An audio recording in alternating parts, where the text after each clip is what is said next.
Bonjour à tous, bonjour à toutes. Bienvenue dans cette nouvelle série de vidéos que j'intitule Vie d'avocat / vie d'entrepreneur. Vous êtes sur Klebs Experiences. Je suis Claude Poulibombogo. Désolée, vous avez un peu d'écho, hein? Mais ceux qui connaissent reconnaissent l'endroit. Donc, je disais que je suis Claude Poulibombogo, une femme multipotentielle qui a fait le choix de partager sur cette chaîne YouTube du contenu en lien avec ses thèmes de prédilection qui sont du coup le droit parce que je suis avocat, l'entrepreneuriat parce que je suis à la tête de 2 entreprises, la foi parce que je suis une femme de foi, une fervente croyante, une chrétienne évangélique, une femme de foi et une femme de feu, la mode, le luxe et le lifestyle parce que je suis une épicurienne, que j'aime les belles choses, que j'aime l'art de vivre et je trouvais ça intéressant de partager ça ici. Donc j'aime la mode, j'aime le luxe et j'aime toutes ces choses-là. Voilà. S'agissant du coup du droit, je ne suis pas très convaincue par cette luminosité, hein. Bon. Je vais reposer comme j'étais. S'agissant du droit, du coup, je suis avocate au barreau de Poitiers. Je suis médiatrice inscrite à la Cour d'appel de Poitiers ainsi qu'au Centre national de médiation des avocats et je suis associée de la CELAL Club Avocat Médiateur. Dans le cadre de mon activité d'avocat, j'interviens dans les domaines suivants: le droit pénal, le droit civil de la famille et du patrimoine et enfin le droit des affaires. Je vais revenir là. Bon. Et enfin, le droit des affaires, je disais. S'agissant de l'entrepreneuriat, donc, outre le fait que je suis associée de la CELAL Club Avocat Médiateur, je suis aussi associée de la SAS Lolali Location, qui est une société de location du coup de salles de réunion et espaces de coworking. Donc, comme je le disais, du coup, je voulais inaugurer cette nouvelle série de vidéos parce que je trouvais ça intéressant d'avoir sur cette chaîne YouTube différents types de contenus et notamment des éléments un petit peu pratiques sur mon quotidien d'entrepreneur, on va dire ça comme ça, et je présente en fait les choses sous un angle différent parce que c'est vrai que je fais souvent ici des vlogs, par exemple une semaine avec Kleb, que je monte des travaux, que je monte ci, que je monte ça. Je trouvais que c'était intéressant au-delà de l'aspect purement droit de voir en fait comment ça se passe derrière parce qu'en réalité, être avocat, en réalité, c'est être chef d'entreprise au-delà de l'aspect purement droit. J'attends quelqu'un qui doit venir de ce côté. Au-delà de l'aspect purement droit, il y a en fait ce côté-là purement business en fait qu'on doit avoir et les gens ne se rendent pas toujours compte de tout ce qu'il y a derrière. Donc, je voulais en fait dans cette rubrique avoir comme des partages d'expériences, pas nécessairement des story times, mais je verrai en fonction, mais en tout cas avoir des partages d'expériences sur ce que j'ai pu faire, ce que j'ai pu louper, voilà, comment je gère les choses au quotidien. Donc aujourd'hui, comme je disais, je vais partager en fait un contenu avec vous sur la gestion des priorités professionnelles sous un angle un peu particulier, je vous l'avoue, parce que quand j'ai préparé le thème, le titre, j'en étais sûre parce que je me suis inspirée d'une prédication, mais quand j'ai commencé à rédiger les choses, les idées que j'ai eues étaient un petit peu différentes, étaient un petit peu transversales, mais bon. Donc, ce que je vais vous partager là, je le tire du coup de mon expérience d'avocat, mais plutôt, comme je disais, la partie chef d'entreprise, de mon expérience avec Lolali Location, mais pareil, chef d'entreprise, les conseils qu'on a pu me donner, ce que moi-même j'ai pu avoir, les erreurs que j'ai pu commettre aussi, les leçons que j'ai tirées, ainsi de suite. Voilà. Donc, je l'ai fait sous forme de commandement, donc j'en ai 11. J'en ai 11, je vais essayer de les égrener assez rapidement. Je suis désolée, je vais regarder comme ça à chaque fois et je risque même couper un petit peu la vidéo, mais bon, c'est pas grave. Je suis vraiment désolée, hein. La lumière là ne m'arrange pas. Est-ce que si je tourne comme ça... Non, il y a le contre-jour. Bon, ça veut dire que là c'est la meilleure lumière. Je vais rester comme ça pour le moment, mais après je verrai. Ça aurait quasiment dû être un commandement parce que ça c'est la partie où on doit optimiser son temps. Voilà. Là j'ai un petit peu de temps et j'optimise pour filmer du contenu et ça va me permettre de gagner du temps. Je vais essayer de fonctionner avec une main et on va accélérer. Donc, commandement numéro 1, ta vie spirituelle constitue ton alpha. Je ne dirai jamais assez, bon, je parle deux fois aussi ici, donc vous n'en serez pas choqués, ce n'est pas un tabou. Mais pourquoi je dis ça? Parce que on ne se rend pas compte, mais lorsqu'on est croyant, ce point naturellement concerne les personnes qui sont croyantes. Lorsqu'on est croyant, si vous, en termes de priorité, si votre vie spirituelle ne constitue pas une priorité, vous allez vous perdre un moment. Et je le dis en toute transparence, ça c'est quelque chose que moi j'ai vécu à titre personnel et le temps de me ressaisir, on va dire, il m'était déjà arrivé 2-3 choses pas très sympas. Parce que on se dit en fait inconsciemment, il faut d'abord que je gère ci, il faut d'abord que j'aille là-bas, il faut d'abord que, voilà, peut-être je gagne de l'argent, il faut d'abord que j'aille me balader, il faut que j'achète ci, il faut que je gère ça, les clients, les ceci, les cela. Or, lorsque on décide déjà de faire de sa vie spirituelle son alpha, ça, on va dire, ça pose en fait les bases. Vous ne pouvez pas commencer une journée sans prier. Après, vous le faites comme vous pouvez, c'est-à-dire que autant moi, il y aura des jours où je serai en forme, je vais être debout à 4h30, je vais commencer à prier. Autant il y a des jours où c'est beaucoup plus compliqué, je ne serai pas debout à 4h30, où je serai dans le rush, mais en fait, vous pouvez prier de différentes manières. Vous ne priez pas uniquement lorsque vous êtes à genoux avec votre Bible en train de lire la parole de Dieu. Vous pouvez lire aussi en écoutant une prédication. Vous pouvez lire aussi, vous pouvez prier, pardon, en écoutant une prédication. Vous pouvez prier en écoutant de l'adoration. Vous pouvez prier en chantant vous-même, en priant. En fait, il y a différentes manières. Mais toujours est-il que votre vie spirituelle ne doit pas faire les frais de votre carrière.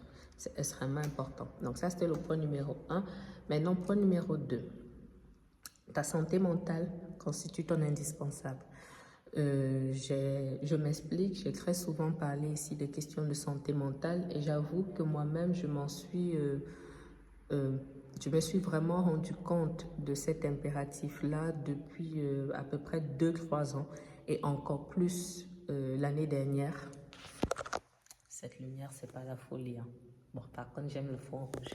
Donc, je disais encore plus l'année dernière, mais j'ai déjà largement communiqué là-dessus ici et j'ai compris en fait qu'en réalité, si vous ne ménagez pas votre santé mentale, vous n'allez pas tenir. On fait des métiers qui sont contraignants, qui demandent beaucoup, qui nous drainent beaucoup physiquement et émotionnellement. Et si à un moment, vous n'avez pas des soupapes de décompression, si vous ne faites pas attention à ce que vous écoutez, si vous ne faites pas attention aux personnes que vous côtoyez, c'est vraiment tout un ensemble de choses. Si vous ne faites pas attention à ça, à un moment, vous allez vous effondrer en fait. Votre santé mentale, c'est un impératif, c'est non négociable en fait. Donc tout ce qui peut émotionnellement vous fragiliser doit sortir de votre vie. Moi maintenant, j'en suis à ce stade de ma vie, c'est extrêmement simple, malheureusement. Bon, la lumière n'est absolument pas folle là où je suis, mais comme je disais, je m'adapte un petit peu à l'environnement. C'est un petit peu le système D. Donc, j'étais au niveau du commandement au commandement numéro 2 sur la question de la santé mentale. Donc, je ne vais pas forcément en dire plus. Je me suis déjà expliqué dessus. Trouvez votre équilibre. Trouvez votre équilibre. Et je disais que je suis à un stade où, en ce qui me concerne, toute personne ou situation qui peut fragiliser ma santé mentale doit être sorti de ma vie. C'est aussi simple que ça. Peu importe qui vous êtes, peu importe la valeur que vous avez à mes yeux, si pour X ou Y raison vous considérez, vous constituez un danger pour ma santé mentale, je vais vous sortir de ma vie parce que je sais ce que c'est que d'être fragilisé émotionnellement et j'en ai déjà payé le prix. Voilà, donc commandement numéro 3. Ton équilibre vie privée, vie professionnelle doit être une quête permanente. Voilà. Je pense que toute personne étant à son compte, on va dire ça comme ça, ou ayant des responsabilités importantes, a déjà eu à faire face à ce challenge qui pour le coup est vraiment un vrai défi, celui de garder l'équilibre en fait entre sa vie privée et sa vie professionnelle. Moi-même, je ne suis pas encore au top sur cette question, donc je ne vais pas élaborer longtemps là-dessus. C'est pour ça que je mettais en fait que ça doit être une quête permanente parce qu'il y a des moments en fait où vous y arriverez et il y aura d'autres moments où ce sera plus compliqué. Voilà. Donc, faites au mieux, mais ça doit être une priorité parce que demain ou après-demain, même si vous êtes carriériste, même si vous bâtissez de grandes choses, mais demain ou après-demain, ce n'est pas votre carrière qui restera avec vous sur votre lit de mort, ce sont vos proches. Lorsque vous serez, on va dire, à l'âge du repos, ce n'est pas votre... bon, peut-être vous aurez une assise financière qui va vous mettre à l'abri du besoin, mais en réalité, votre bonheur ne vient pas de l'argent que vous aurez accumulé, mais on va dire de l'héritage que vous laisserez. Mais cet héritage, c'est sur beaucoup de choses et ça concerne aussi les personnes que vous avez pu aider et les personnes que vous avez aimées, on va dire ça comme ça. Donc voilà, ça c'était le point numéro 3. Maintenant, le point numéro 4, tu exerceras le métier de tes rêves. Je m'explique. Je sais que ça peut sembler bizarre en fait d'entendre ce genre de choses dans le cadre de la gestion des priorités professionnelles, mais vous comprendrez que une fois que ces commandements-là sont plus ou moins respectés, ça met en fait une hiérarchie. Ça met une hiérarchie en fait dans ce qu'on peut faire à titre professionnel et en réalité c'est transversal. Ça veut dire que c'est valable en fait tant pour ma vie d'avocat que ma vie d'entrepreneur stricto sensu et je pense que ça peut être comme ça dupliqué dans plusieurs carrières professionnelles même si les profils sont différents. Donc je disais du coup que tu exerceras le métier de tes rêves dans le sens où c'est toujours mieux de faire ce qu'on aime. Parce que quand on fait ce qu'on aime, en fait, on le fait avec passion. On le fait avec passion. Certes, il y a la question financière derrière, mais plus on fait les choses avec passion, mieux c'est. Je sais que dans mon cas, par exemple, mon entourage m'interroge souvent beaucoup sur le fait que, bon, un peu moins maintenant, mais mon entourage m'a souvent beaucoup interrogé sur le fait que comment en gros j'arrive peut-être à travailler autant, d'autant plus que maintenant j'ai une chaîne YouTube, j'ai les contenus, j'ai ci, j'ai ça et en réalité si j'arrive à faire beaucoup de choses c'est déjà parce que de base ça m'amuse en fait. Ça m'amuse, ça me détend, ça me fait plaisir de telle sorte que ça me fait du bien tout simplement. Et comme ça me fait du bien, bah je fais ce qu'il y a à faire en fait. Donc plus vous faites ce que vous aimez, mieux ce sera pour la gestion en fait de vos priorités, pour le temps que vous pourrez y accorder. Donc point numéro 5, tu travailleras avec rigueur et diligence. Pourquoi? Parce que à la fin de la journée, peu importe ce que vous choisissez de faire, je l'ai dit dans le point précédent, faites ce que vous aimez, mais la réalité c'est que parfois entre le moment où vous souhaitez faire ce que vous aimez et le moment où vous allez réussir à faire ce que vous aimez, il peut y avoir un gap, il peut y avoir un temps où vous allez faire d'autres choses. Par exemple, en ce qui me concerne, j'ai rêvé d'être avocat, oui. Aujourd'hui, je suis avocat, mais avant d'être avocat, je faisais des jobs étudiants. J'ai par exemple été femme de ménage, j'ai par exemple été chargée de clientèle, j'ai par exemple travaillé dans la restauration. Donc, ce n'était pas là les métiers de mes rêves. Mais toujours est-il que je me suis toujours attelée à faire les choses avec rigueur et avec excellence. Est-ce que c'était parfait? Non. Mais si vous êtes diligent dans ce que vous faites, même si c'est à plus petite échelle, le Seigneur vous bénira avec de plus grandes choses.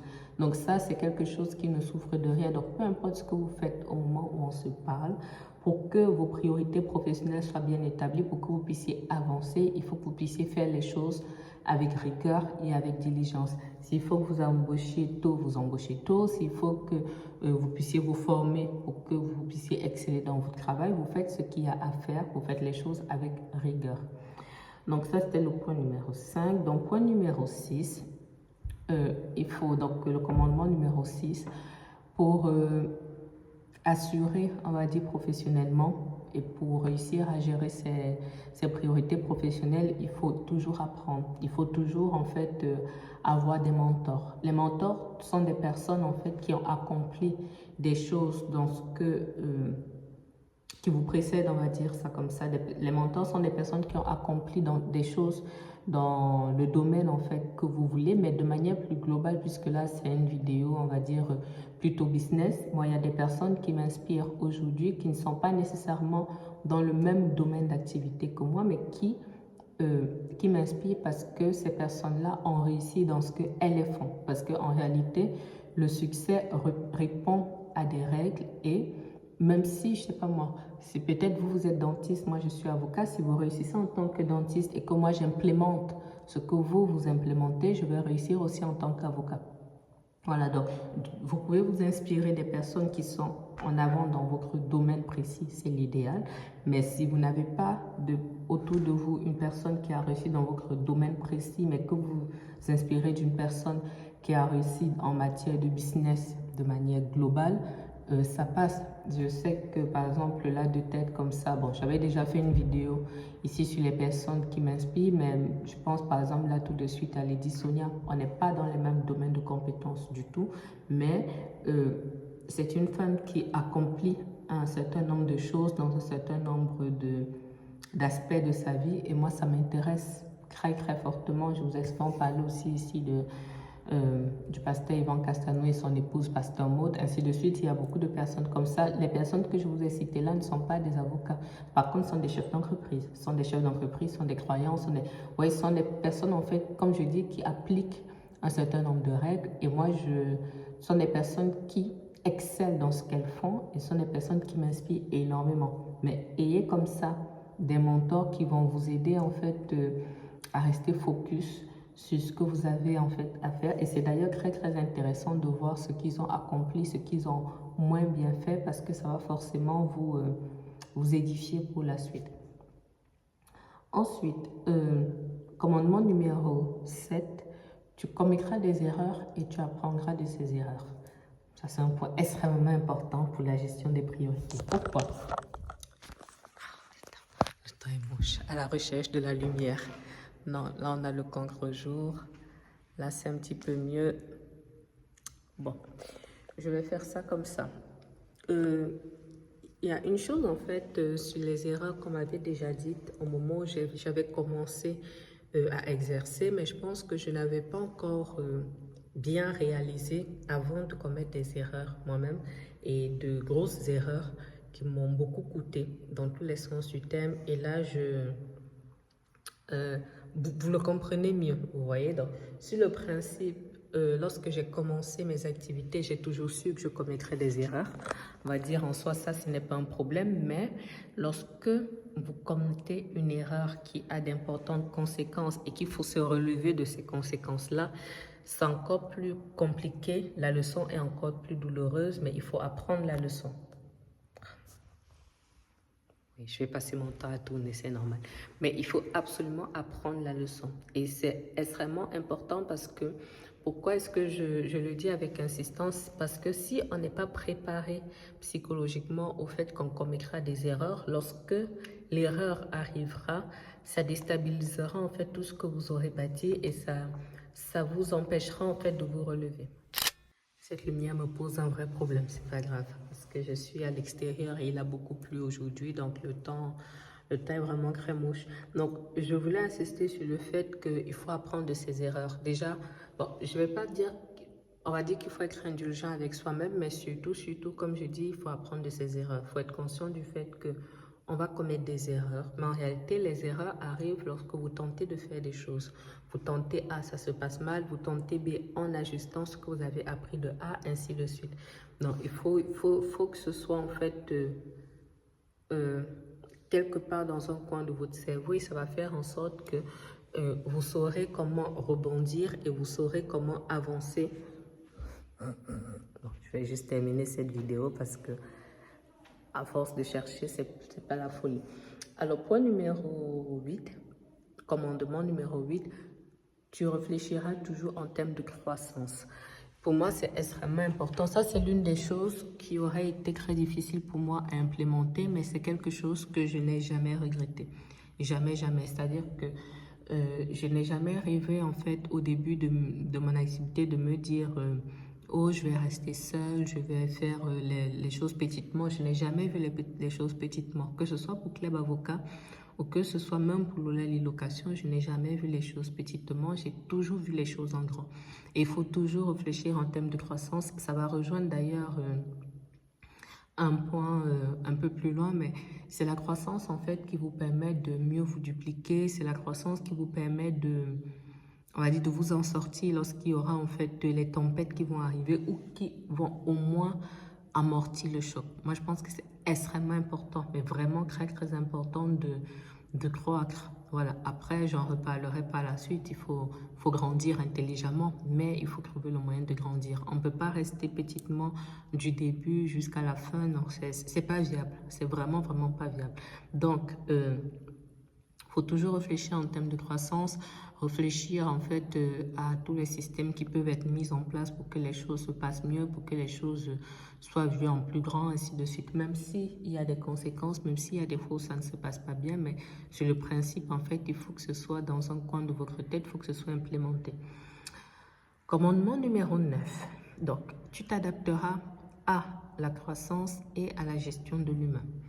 Je voulais absolument faire un point ici sur la question de la gestion de l'humain parce que ça correspond en fait à une difficulté importante que moi j'ai rencontrée il y a 2-3 ans à peu près sur Club Avocat que j'ai jugulé depuis mais qui m'a quand même posé problème il y a 2-3 ans.